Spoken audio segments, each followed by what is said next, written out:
It was late on a Friday afternoon last year in January, and Nancy and I were getting ready to go to the high school basketball games. Our school here, St. George's School, is a kindergarten through 12th grade school, and our high school teams are always in the hunt for the state championship. We've been going to nearly every high school game, every home game for the last 25 years. Tonight would be a special night. We don't have high school cheerleaders. What we do have is a group of about 25 first grade through fifth grade girls who do a pom-pom routine a couple of times a year. And they are really cute. And this was pom-pom night. Because my wife Nancy is the principal or head of the lower school, she would be helping get the little girls ready. So when we didn't show up for the games, people were concerned, and they began to call. This is why we missed those games. I've been working with my doctor to try to figure out what was behind some weird abdominal and back pain that I've been having. It had been going on for several months, and by now I was feeling pretty bad. And none of the tests had turned out positive, and we had progressed to biopsies. And I had one that day. At about 5:30 in the afternoon, the phone rang, and it was our doctor. And he said, "Don, back from your biopsy. I've got bad news. It's pancreatic cancer. It's stage 4, the most advanced stage, and it's metastasized already to your liver. It's not curable. And perhaps you could get in a few good months." Have I mentioned that this event happened? This weird thing, this telephone call that we didn't expect, most of which might as well have been in a foreign language because we couldn't understand anything. And all I heard was pancreatic cancer. It's not curable, and a few good months. And the day the call came in was January 13th. It was Friday the 13th. Well, needless to say, Nancy and I collapsed into each other's arms, and I didn't want to let her go. We were racked with sobs.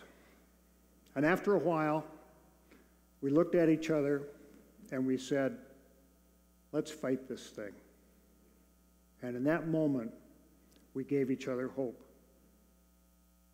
We took that night for grief and anger, and self-pity and frustration, all the normal reactions. And we called our children, all grown with families of their own, who made arrangements to leave their families and assemble. And we took that night for love. Because the next day would be different than any day prior in our lives. It would be a new start. It would give new meaning to our wedding vows of in sickness and in health. But in that moment, when we gave each other help, we vowed one other thing, and that is that our Friday the 13th was going to end at midnight. Since about 1970, I've studied organizations and how they're managed.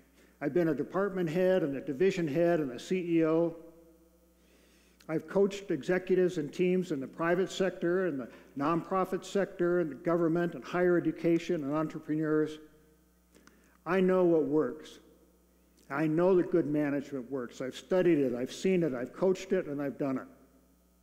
So it was natural for me to use management techniques to go after this cancer. I want to share with you the management techniques and principles that we used so that perhaps you can use them when you face a crisis. I want to give you a plan, and perhaps I can give you hope. There are several management principles that guided our action. Now, the first one is this: to never stand mesmerized by the thunder of approaching doom. It is not a viable strategy. Time is on the side of cancer. Once started, it grows 24/7. And the more it grows, the harder it is to treat and the worse the effects. Well, on Saturday, our children had gathered, and we held our first meeting. There were netbooks and notebooks and cell phones and laptops that looked like a business meeting. We called it a ward council. One person was designated to take charge of the telephone calls that began to come in with support and with advice. And others began to research the internet for information on pancreatic cancer and treatments and resources. We began a list of oncologists in the area, what treatment centers were here. We authorized my primary doc to reach out to his colleagues, and we called our friends in the medical community. Then we did something unusual. We contacted Hospice of Spokane, because I knew that a nonprofit hospice treats the whole family as a client and would give us advice on holistic approaches for fighting and dealing with this incurable disease. It was going to be a great way to start. By Saturday night, there were probably 30 medical professionals and friends and family that were on the attack.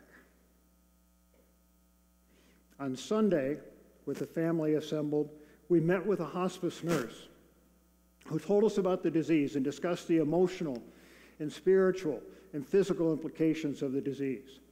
He set the stage for us to discuss the immediate future and the times ahead. And when he left, we held another meeting, our second ward council, and we used a second management principle. We focused on what was important. Each member of the family shared what was important to them in the times ahead, and we worked on how we could achieve those things. Let me share with you some of the things that were important to our family in dealing with cancer. First of all, we said it was time to put our family first. No more putting friends and clients and customers ahead of the family. We felt that it was important that we have a special family time. We wanted a vacation time that we could all spend together while everybody was feeling good, mostly me. We felt that it was important that Nancy and I be honest with our children about how we were feeling and how the treatment was going. We felt that it was important for our children to be honest with our grandchildren so that they would know what was happening. We wanted to act fast. We didn't want to wait around. And we wanted to be genuinely open with others, because if others didn't know what was happening, how could they offer us support and good advice? We wanted to have a way for our friends to keep in touch. This was time to use our connections. This was time to allow people to give us the support that they wanted to give. It was time to get the very best advice that we could. I wanted to make sure that we had team-oriented providers. I spent enough of my management career trying to deal with people who manage from a silo, ignoring everybody else. And we were going to approach this with a team.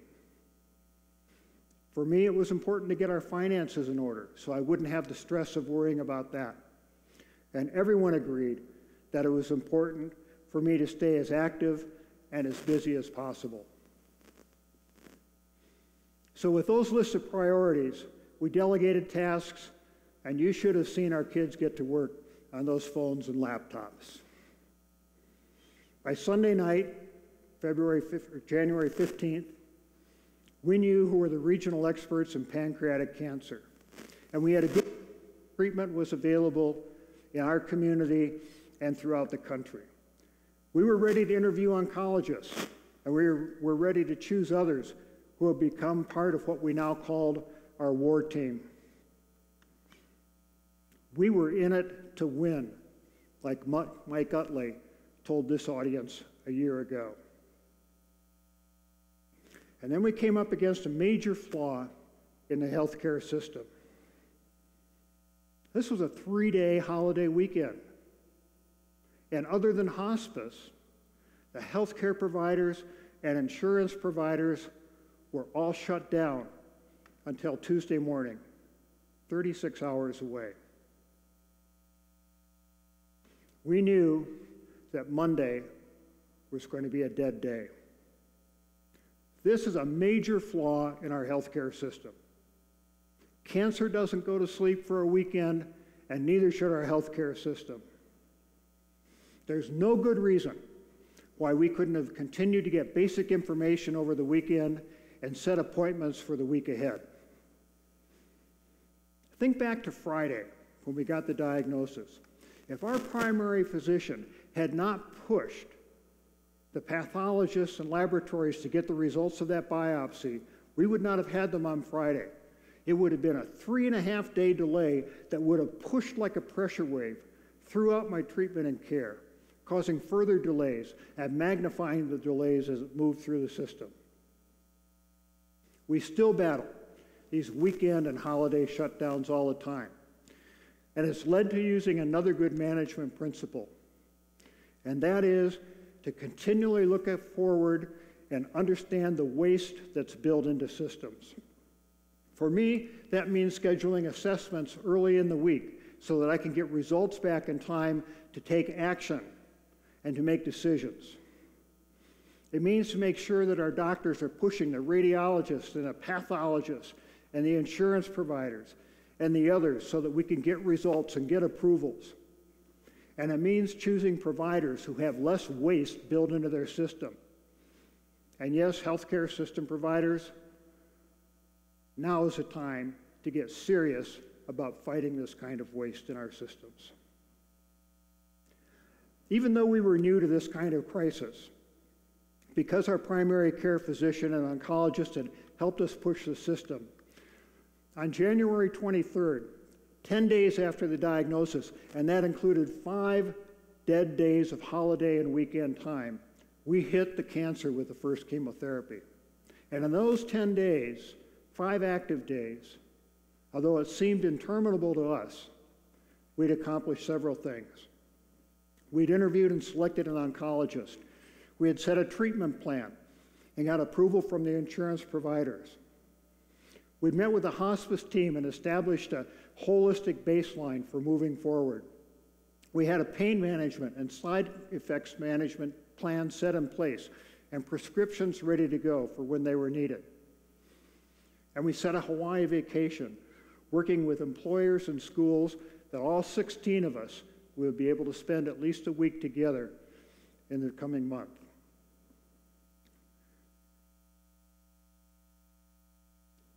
We got our finances in order, and we were ready to go. I also alerted all my clients that there would be a change in my business practices. And then another management principle came into play. Putting the team together. We wanted to make sure we had the best people, and the best way to do that when you put a team together is to find people who are better than you and get them on the team. But they still have to be led. And I serve in the dual role of both field marshal and patient. My oncologist selects treatment options, but I have to make the decision about my own treatment. I have to decide what it is that we're going to do and make sure that the rest of my treatment team knows what's happening so they can adjust their care accordingly. I do that based on my own thinking and with lots of input from my wife and caregiver, Nancy.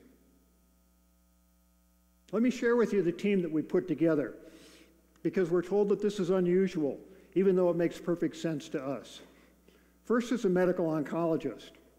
Chemotherapy is the linchpin of my treatment, and our board-certified oncologist is the head of the tumor boards for area hospitals. New methods are coming into play every day in chemotherapy. And boy, am I ready for those nanobots. If there are any disagreements on our team, the medical oncologist decides what's going to happen. But we also have a board-certified naturopathic oncologist, and he monitors my nutrition and my supplements. He manages my diet to maximize the effects of the chemotherapy and minimize the side effects. And again, new data is coming into play all the time. In fact, in a couple of weeks, we expect to enter into a clinical trial around a special kind of diet targeting pancreatic cancer. These two oncologists meet weekly at tumor board meetings and more often as necessary to coordinate my care.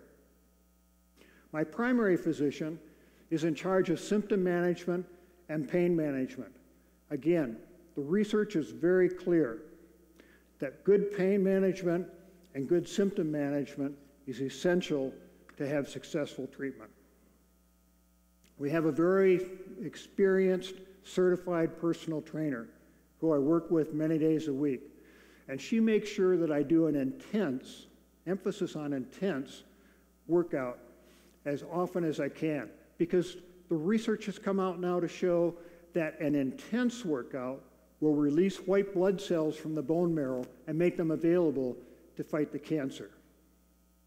It also releases endorphins, which helps me to feel better and to become more active. She records every pound I lift and every mile I stride, and is alert for any change in my strength or capability, and is in contact with the oncologist. We selected a pastor who could work both with their family, and I meet with him for an extended period of time. He often sees our children and our grandchildren as well. You know, I don't want to wait until it's time to cram for my finals. I want to deal with the spiritual issues now.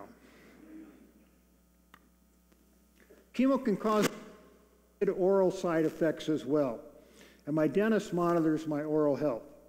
Sometimes it's hard enough to eat, if you have experience with cancer, you may know. During treatment, it's just hard to eat. And oral problems on top of that creates all sorts of difficulties. So my dentist monitors that oral health and arranges my dental care to coordinate with my chemo treatment. The hospice team is still involved. We have a nurse and a social worker who are available 24/7 to talk with us when we're having a bad time dealing with this disease. And they talk not only with me, but with Nancy, with any members of our family, the children, and even the grandchildren can call hospice 24/7 if they're struggling with what's going on.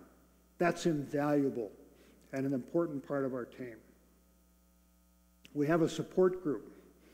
Nancy and I have been meeting with 3 other couples for over 25 years on a monthly basis. And we've supported each other, prayed with each other through raising our children and raising our grandchildren and managing careers, and unfortunately through several cancers as well. With this war team in place, we needed to have a tactical guide for taking action. And there's a principle that I've developed for my clients over the years that I now put into effect for myself. And that is that success depends on the correct performance of the right actions. Whatever our changing situation is in a crisis, we need to know what success is. Now, in my case, success doesn't mean cure. Pancreatic cancer isn't curable. But it does mean having an active, high-quality life for a long time. And I have 6-month and 1-year and 3-year goals. Ultimately, for me, success means dying of something else 5 years or more down the line. And I've got somewhere between a 5% and 50% chance of doing that now. We have to know what actions are going to contribute to that success. And we have to focus on those actions. I have to train right. I have to eat right. Known to skip appointments, and I don't understand that. I want to keep an active lifestyle. I want to manage my spirituality, engage in it, and I want to spend time with friends. But all those actions have to be done correctly as well. I'm not the oncologist, I'm not the naturopath, I'm not the trainer, but I take their advice to implement it the very best that I can. This leads to a final management principle that I want to share with you. Some days are simply bad days. There have been days when 5 minutes on a treadmill was about all I could manage. But that's what we did. There have been other days when the trainer has taken me out on a 4-mile forced march. But either way, the principle is the same. Whatever you can do, do it the very best you can. Many people don't recognize that this includes making decisions. And here's what we've discovered is so important in management through the years. That if you have all the information to make a decision, you need to make that decision now, not wait around to make the decision. But if you don't have that information, then it's time to choose the actions that will get you the information so you can make the decision. Again, standing mesmerized is not a viable strategy in those situations.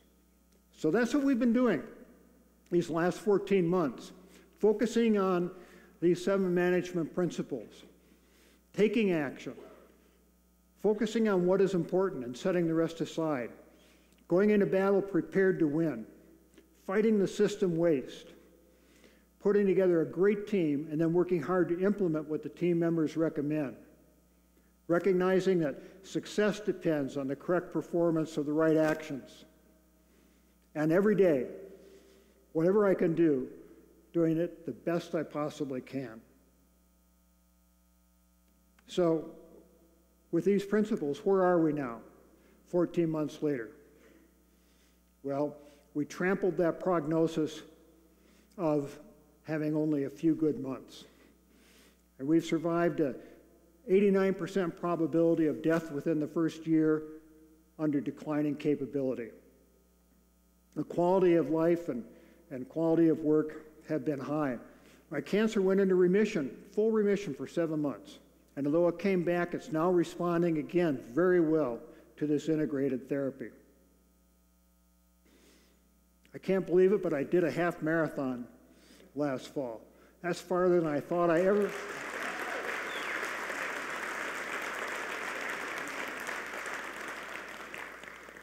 My daughter, who pushed me on that marathon, appreciates that.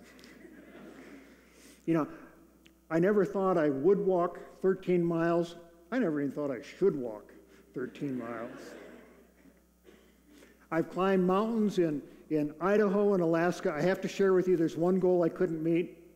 I wanted to go to the Iditarod this year. And my war team said, excuse me, but there's no way we can deliver your chemotherapy by sled dog in the middle of the Alaskan tundra.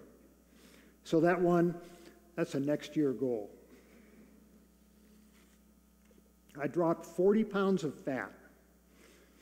Think of a package of butter and think about putting 40 of those in your shopping cart. We've dropped 40 pounds of fat and gained several pounds of muscle. I'm stronger and more fit than I've been in decades. One afternoon last summer, I threw down a challenge to the family. I got in a canoe and went out on a solo canoe paddle around an island, 3.5 miles. I came back and got on my mountain bike and went out on the logging roads and did a 36-mile solo bike ride on the logging trails. And then came back and finished it off with a 1-mile lake swim. And family, that challenge is still out there for you. But the very best thing that we did was this, that vacation we took together in Hawaii. And you see that island in the picture in the background? Here's another view of it. Nancy and I kayaked out to that island. And on that island, on the right side as you're looking at it, there's a small rock cairn where I proposed and asked her if she would renew our marriage vows. And she said yes. Yes, 1,000 times yes. And later that month, in front of our support group and our friends, we renewed our vows. And we had our wedding rings remade with outer bands around the old inner band to symbolize this new life together that was enveloping the old. This year we celebrated 2 anniversaries. Our 42nd anniversary last December and our first anniversary this March. Where do we go from here? Well, my nurses have all told me that their patients who stay more active have better treatment results, and I believe that. I have, as I mentioned before, many goals, short-term goals, long-term goals, and one goal I want to share with you. This is a goal that's going to keep me active, it's going to engage my mind, it's going to engage my body, it's going to challenge me as much as I've been challenged in my life. I was asked if I would agree to be the chair of the board of the Girl Scouts Council. It's a 3.5-year commitment, and I said yes.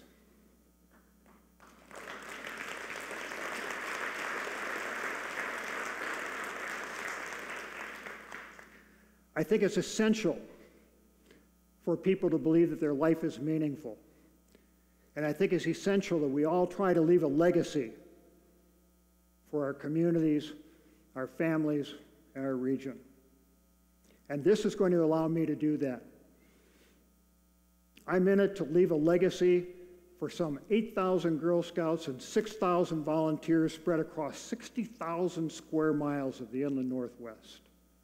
It's going to take everything I can do, but I want to leave that legacy. And I want to leave you with this. If you take charge, even your Friday the 13th will end at midnight. And by the way, don't forget to buy your Girl Scout cookies.